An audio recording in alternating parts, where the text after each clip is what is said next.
Hello friends, welcome back to our channel. Friends, మనం ఈ రోజు ఈ వీడియోలో వివిధ న్యూస్ పేపర్లో వచ్చిన కరెంట్ అఫైర్స్ అదేవిధంగా జాబ్ అప్డేట్స్ని 1 by 1 పరిశీలించే ప్రయత్నం అయితే చేద్దాం. మీరు కనుక నా ఛానల్ ఇదే ఫస్ట్ టైం చూస్తున్నట్లయితే తప్పకుండా సబ్స్క్రైబ్ చేసుకోండి. అలాగే ఈ వీడియోలోని ఇన్ఫర్మేషన్ మీకు నచ్చినట్లయితే ఒక లైక్ చేసి మీ యొక్క సపోర్ట్ని మన ఛానల్కి అందజేయండి. ఫ్రెండ్స్, ఈరోజు వార్తల్లో నిలిచిన అప్డేట్స్ కనుక చూసినట్లయితే మనకు ఫస్ట్ అప్డేట్ వచ్చేసి 15 ఆగస్టు నుంచి 30 లక్షల జాబ్స్ అంటే ఇక్కడ చూడవచ్చు. సో దీంట్లో ఎక్కువ మనకు రాజకీయపరమైన అంశాలు ఉన్నాయండి. సో మనకి ఎంతవరకు అవసరం ఉన్నాయో వాటిని మాత్రం డిస్కస్ చేసే ప్రయత్నం చేద్దాం. 15 ఆగస్టు నుంచి 30 లక్షల జాబ్స్, నిరుద్యోగులకు ఉద్యోగం వచ్చేదాకా నెలకు రూపాయలు 8,500 శిక్షణ భృతి కూడా ఇస్తారంట. సో ఇక్కడ నేను ఇన్ఫర్మేషన్ చూసినట్లయితే దేశంలో జూన్ 4వ తేదీన ఇండియా కూటమి ప్రభుత్వం ఏర్పడుతుందని, ఆగస్టు 15వ తేదీ నాటికి 30 లక్షల ప్రభుత్వ ఉద్యోగాలు భర్తీ చేశామని, కేంద్రంలో కాంగ్రెస్ ప్రభుత్వం వస్తే రైతులకు మద్దతు ధర ఇస్తామని కాంగ్రెస్ అగ్రనేత రాహుల్ గాంధీ హామీ ఇచ్చారు. సో మిగతా అంశం అంతా మనకు దీంట్లో రాజకీయపరమైన అంశాలు ఉన్నాయి. సో ఇదంతా మనకు అవసరం లేదు. సో తర్వాత అప్డేట్ చూసినట్లయితే మనకు మెగా డిఎస్సికి 2,21,000 అప్లికేషన్ వచ్చినట్టు ఇక్కడ చూడవచ్చు. కొత్తగా 43,000 మంది దరఖాస్తు, జూన్ 20 వరకు గడువు. సో మెగా డిఎస్సికి దరఖాస్తుల ప్రక్రియ నత్తనడకన సాగుతుంది. ఇప్పటి వరకు కొత్తగా 43,000 మంది అప్లై చేసుకోగా ఓవరాల్గా 2.21 లక్షలకు పైగా అప్లికేషన్లు వచ్చాయి. జూలైలో జరిగే డిఎస్సి పరీక్షల పూర్తి స్థాయి షెడ్యూల్లో త్వరలో రిలీజ్ చేయనున్నారు. సో గతంలో మనకు 1,77,523 మంది అప్లై అయితే చేశారు. తాజాగా 43,000 మంది అప్లై చేసుకోవడంతో ఇది 2.21 లక్షలకు అప్లికేషన్లు పెరిగినట్టుగా ఇక్కడ మనం చూడవచ్చు. సో మనకి ఇంకా జూన్ 20 వరకు అయితే అప్లికేషన్ డేట్ ఉంది. సో ఈ సంఖ్య మరింత పెరిగే అవకాశం కూడా ఉంది. సో మనకు జూలైలో దీనికి సంబంధించి విద్యాశాఖ జూలై 17 నుంచి 31 వరకు డిఎస్సి పరీక్షలు నిర్వహిస్తామని అయితే తెలిపింది. సో దాదాపుగా ఇవే డేట్స్ ఫైనల్ అండి. సో తర్వాత అప్డేట్ చూసినట్లయితే మనకు కరెంట్ అఫైర్స్ అండి. సో ఫస్ట్ కరెంట్ అఫైర్ చూసినట్లయితే పద్మ విభూషణ్ అందుకున్న చిరంజీవి వైజయంతిమాల అంటే ఇక్కడ చూడవచ్చు. సో పద్మ విభూషణ్ ఈసారి ఎంతమందికి ఇచ్చారండి? 5గురికి పద్మ విభూషణ్ ఇచ్చారు, 17 మందికి పద్మభూషణ్ ఇచ్చారు, అదేవిధంగా 110 మందికి పద్మశ్రీ అవార్డులు ఇచ్చారు. టోటల్గా పద్మ అవార్డులు 132 మందికి ఇచ్చారు. సో ఇది 2 విడతల్లో ఇస్తున్నారండి. గతంలో ఒక విడత కంప్లీట్ అయింది, ఇది 2వ విడత. సో ఈ విడతలు వచ్చేసి ప్రముఖ సినీ నటుడు కొణిదెల చిరంజీవి, అదేవిధంగా సీనియర్ నటి ప్రఖ్యాత భరతనాట్య కళాకారిణి వైజయంతిమాలకు రాష్ట్రపతి ద్రౌపది ముర్ము పద్మ విభూషణ్ అవార్డులు ప్రదానం చేశారు. మరో 9 మందికి పద్మభూషణ్, అదేవిధంగా 55 మందికి పద్మశ్రీ పురస్కారాలను అయితే అందజేశారు. సో దీనిలో మీరు ఈ పద్మ విభూషణ్ 5గురి పేర్లు, ఈ 17 మంది పద్మభూషణ్, అదేవిధంగా 10 మంది పద్మశ్రీ అవార్డులో మన తెలుగు రాష్ట్రాలకు చెందిన వారి పేర్లు అయితే చాలా చాలా ఇంపార్టెంట్ గుర్తుంచుకోండి. పద్మ విభూషణ్ మాత్రం 5గురి పేర్లు గుర్తుంచుకోండి. వారికి ఏ రంగాల్లో కృషి చేసినందుకు ఈ అవార్డు వచ్చిందనేది మనకు ఇంపార్టెంట్. సో తర్వాత అప్డేట్ చూసినట్లయితే మనకు బజరంగ్ పునియాపై ప్రపంచ రెజ్లింగ్ సమాఖ్య కూడా నిషేధం విధించిందండి. సో 2 రోజుల క్రితం భారత డోపింగ్ నిరోధక సంస్థ కూడా నిషేధం విధించింది. సో ఆ తర్వాత 2 రోజులకే మళ్ళీ నిషేధానికి గురయ్యాడు. డోపింగ్ పరీక్ష చేయించుకోవడానికి నిరాకరించినందుకు స్టార్ రెజ్లర్ బజరంగ్ పునియాపై ఐక్య ప్రపంచ రెజ్లింగ్ సస్పెన్షన్ వేటు వేసింది. ఈ ఏడాది చివరి వరకు అతడిపై ఈ సస్పెన్షన్ కొనసాగుతుంది. ఇదే కారణంతో మొదట ఏప్రిల్ 23న జాతీయ డోపింగ్ నిరోధక సంస్థ బజరంగ్పై తాత్కాలిక నిషేధం విధించింది. తాను పరీక్ష చేయించుకోవడానికి ఎప్పుడు నిరాకరించలేదని, కానీ పరీక్ష కోసం అధికారులు తెచ్చిన కిట్ గడువు ముగిసినందువల్లే అభ్యంతరం వ్యక్తం చేసినట్లు బజరంగ్ వెల్లడించాడు. సో ఈ యొక్క సస్పెన్షన్ వేటుతోటి ఆయన ఒలింపిక్స్ కు దూరం కాబోతున్నాడు. ఎందుకంటే ఈ ఏడాది చివరి దాకా ఆయన మీద నిషేధం అయితే ప్రపంచ రెజ్లింగ్ సమాఖ్య విధించడం అయితే జరిగింది. సో తర్వాత అప్డేట్ చూసినట్లయితే మనకు విత్తన భాండాగార సృష్టికర్తలకు ప్రపంచ ఆహార పురస్కారం అంటే ఇక్కడ చూడవచ్చు.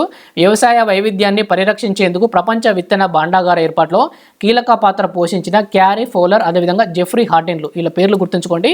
ఈ ఏడాదికి సంబంధించిన ప్రపంచ ఆహార పురస్కారానికి ఎంపికయ్యారు. ప్రపంచ ఆహార భద్రత కార్యక్రమానికి అమెరికా ప్రత్యేక దూతగా ఉన్నారు. బ్రిటన్కు చెందిన జెఫ్రీ వ్యవసాయ శాస్త్రవేత్త, అంతర్జాతీయ పంటల వైవిధ్య ట్రస్ట్లో కార్యనిర్వాహక బోర్డు సభ్యుడు కూడా అంట. అదేవిధంగా బహుమతి మొత్తం విలువ $5 లక్షల అయితే ఇద్దరికి అవార్డు వచ్చింది, కానీ ఈ ఇద్దరికి సరిసగం పంచనున్నారంట. అదేవిధంగా అమెరికా విదేశాంగ గురువారం ఈ అవార్డును ప్రకటించింది. ప్రపంచ పంటల వైవిధ్యాన్ని పరిరక్షించేందుకు 6,000 రకాల పంటలు, సాంస్కృతికంగా ముఖ్యమైన మొక్కలను భద్రంగా ఉంచేందుకు వీరు సాగించిన కృషికి గాను అమెరికా విదేశాంగ శాఖ మంత్రి యాంటోనీ బ్లింకెన్ కూడా అభినందించారట. సో వీళ్ళకి ఎందుకు అవార్డు వచ్చింది? ఇక్కడ 6,000 రకాల పంటలు పరిరక్షించినందుకు, అదేవిధంగా ప్రపంచ పంటల వైవిధ్యాన్ని కూడా వీరు పరిరక్షించినందుకు ఈ యొక్క అవార్డు అయితే వచ్చినట్టుగా గుర్తుంచుకోండి. వీరి పేర్లు మనకు చాలా చాలా ఇంపార్టెంట్. క్యారీ ఫౌలర్, అదేవిధంగా జెఫ్రీ హార్టిన్లకు ప్రపంచ ఆహార పురస్కారం వీరికి లభించింది. సో తర్వాత అప్డేట్ చూసినట్లయితే మనకు జనాభాలో హిందువుల వాటా తగ్గుదల అంటే ఇక్కడ చూడవచ్చు. ఈ యొక్క అప్డేట్ మనం నిన్ననే చర్చించాం. సో దీన్ని విడుదల చేసిన సంస్థ ఏంటంటే ప్రధానమంత్రి ఆర్థిక సలహా మండలి. ఈ యొక్క ఆర్థిక సలహా మండలే మనకు కేంద్ర ఆర్థిక సర్వేను కూడా విడుదల చేస్తుంది. సో అందుకే ఇంపార్టెంట్గా గుర్తుంచుకోండి.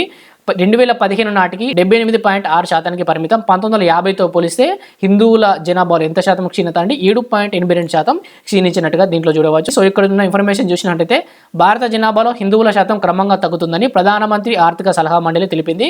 1950లో మన దేశంలో 84.68% ఉన్న ఈ మెజారిటీ వర్గం 2015 నాటికి 78.6% క్షీణించినట్టుగా ఈ రిపోర్ట్ అయితే వెల్లడించింది. సో అదే సమయంలో ముస్లింల వాటా వచ్చేసి 9.84% ఉండేది. ఎప్పుడు? 1950లో. ఇప్పుడు 2015 అప్పుడు చూసినట్లయితే 14.9% ఈ ముస్లింల యొక్క వాటా పెరిగినట్టుగా ఈ నివేదికను అయితే వెల్లడించింది. సో ఈ పర్సెంటేజ్లు గుర్తుంచుకోండి సరిపోతుంది. సో తర్వాత అప్డేట్ చూసినట్లయితే మనకు సౌదీ అరేబియాలో ఒక చేపట్టిన నూతన ప్రాజెక్టు వార్తల్లోకి వచ్చిందండి. సో దీంట్లో చూసినట్లయితే భూమి ఇవ్వకపోతే చంపేయండి అని అక్కడ సౌదీ దేశానికి సంబంధించిన యువరాజ్ అన్న మాటలు ఇక్కడ ఇచ్చారు.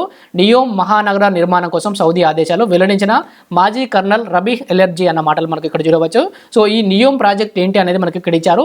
సౌదీ అరేబియాలో చమురు నిల్వలు గణనీయంగా తగ్గిపోతున్నాయి. ప్రపంచం కూడా చమురు నుంచి హరిత ఇంధనం వైపు వేగంగా మలుతుంది. ఈ నేపథ్యంలో భవిష్యత్తులో సౌదీ ఆదాయానికి గండిపడే అవకాశాలు ఉన్నాయి. దీనిని దృష్టిలో ఉంచుకొని అక్కడి పాలకులు దేశాన్ని పర్యాటక ప్రదేశం లేదా గ్లోబల్ హబ్గా తీర్చిదిద్దేందుకు యత్నిస్తున్నారు. సో ఈ నియోమ్ ప్రాజెక్ట్ అనేది ఒక పర్యాటక రంగానికి సంబంధించిన ప్రాజెక్ట్ అండి. సో ఇలాంటి మనకు అంతర్జాతీయ అంశాలు ఎక్కువగా ఆ గ్రూప్ 1లో అడిగే అవకాశం అవుతుంది. నియోమ్ ప్రాజెక్ట్ దేనికి సంబంధించింది అడుగుతారు. ఇది సౌదీ అరేబియాకి చెందిన ఒక పర్యాటక ప్రాజెక్ట్ అని గుర్తుంచుకోండి. సో తర్వాత అప్డేట్ చూసినట్లయితే మనకు రష్యాలో ఘనంగా విక్టరీ డే సంబరాలు అంటే ఇక్కడ చూడవచ్చు. సో ఇక్కడ ఉన్న ఇన్ఫర్మేషన్ చూసినట్లయితే రెండో ప్రపంచ యుద్ధంలో నాజీ జర్మనీని ఓడించినందుకు గుర్తుగా జరుపుకునే విక్టరీ డే వేడుకలను రష్యాలో గురువారం ఘనంగా నిర్వహించారు. ఈ సందర్భంగా దేశవ్యాప్తంగా పండగ వాతావరణం కనిపించింది. మాస్కోలోని రెడ్ స్క్వేర్ వద్ద నిర్వహించిన భారీ కవాతులో దాదాపు 9,000 మంది సైనికులు పాల్గొన్నారు. రష్యా అధ్యక్షుడిగా ఇటీవల 5వ బాధ్యతలు చేపట్టిన వ్లాదిమిర్ పుతిన్ రెడ్ స్క్వేర్ వద్ద ప్రసంగిస్తూ రెండో ప్రపంచ యుద్ధంలో తమ సైనికులు చేసిన త్యాగాలను గుర్తు చేసుకున్నారు. సో ఇటీవల రష్యాలో నిర్వహించిన విక్టరీ డే దేనికి సంబంధించిందని అడుగుతారు. ఇది రెండో ప్రపంచ యుద్ధంలో నాజీ జర్మనీని ఓడించినందుకు గుర్తుగా విక్టరీ డేను రష్యా జరుపుకుంటుంది. అదేవిధంగా ఈయన కొన్ని వ్యాఖ్యలు చేశారు. రష్యా అధ్యక్షుడు వ్లాదిమిర్ పుతిన్ కొన్ని వ్యాఖ్యలు చేశారు. ఏంటంటే భారతీయ ఎన్నికల్లో అమెరికా జోక్యం చేసుకుంటుందని కూడా కొన్ని వ్యాఖ్యలు చేయడం అయితే జరిగింది. సో తర్వాత అప్డేట్ చూసినట్లయితే మనకు మరో 6 నెలలు వీసా లేకుండా చెలో థాయిలాండ్ అంటే ఇక్కడ చూడవచ్చు. సో వీసా లేకుండా పర్యటనకు ఏ దేశం అవకాశం కల్పించిందని అడుగుతారు మనల్ని. సో థాయిలాండ్ వెళ్లే భారతీయులకు శుభవార్త. పర్యాటక వీసా మినహాయింపు కార్యక్రమాన్ని మరో 6 నెలలు పొడిగించినట్లు ఆ దేశం ప్రకటించింది. దీంతో ప్రత్యేకంగా వీసా అవసరం లేకుండానే థాయిలాండ్ అందాలను చూసి రావచ్చు. సాధారణ పాస్పోర్ట్ ఉన్నవారు అక్కడ గరిష్టంగా 30 రోజుల పాటు అక్కడ పర్యటించవచ్చట. సో ఈ థాయిలాండ్ దేశానికి సంబంధించి గుర్తుంచుకోండి.